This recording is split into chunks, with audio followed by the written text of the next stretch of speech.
2008 সালে শখের বশে দুটি রামবুটান গাছের চারা লাগান রাঙামাটির একটি প্রাথমিক বিদ্যালয়ের শিক্ষিকা হ্যাপি চাকমা। 4 বছর পর গত বছর থেকে ফল আসতে শুরু করে সেই গাছে।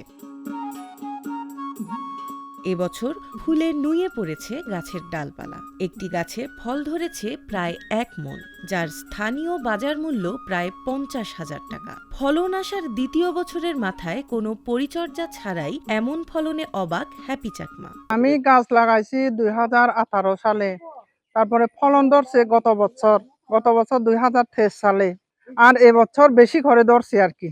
একসময় স্থানীয় বাজারে এই ফল প্রতি কেজি 1200 থেকে 1400 টাকায় বিক্রি হলেও আবাদ বাড়ায় কমে এসেছে দাম। বর্তমানে আকার ভেদে 600 থেকে 1000 টাকায় বিক্রি হচ্ছে প্রতি কেজি।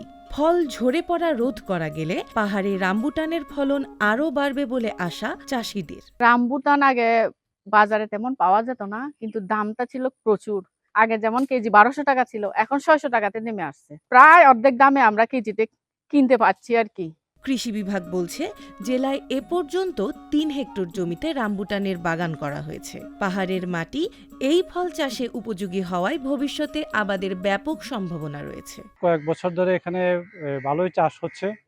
আমাদের হিসাবে জেলায় এখন প্রায় ছড়িয়ে ছিটিয়ে প্রায় 3 হেক্টরের মতো রামবুটান গাছ হয়েছে, এবং কিছু কিছু বাগানে অলরেডি ফলনও আসছে, এবং যারা চাষ করতেছে তারা দামও ভালো পাচ্ছে।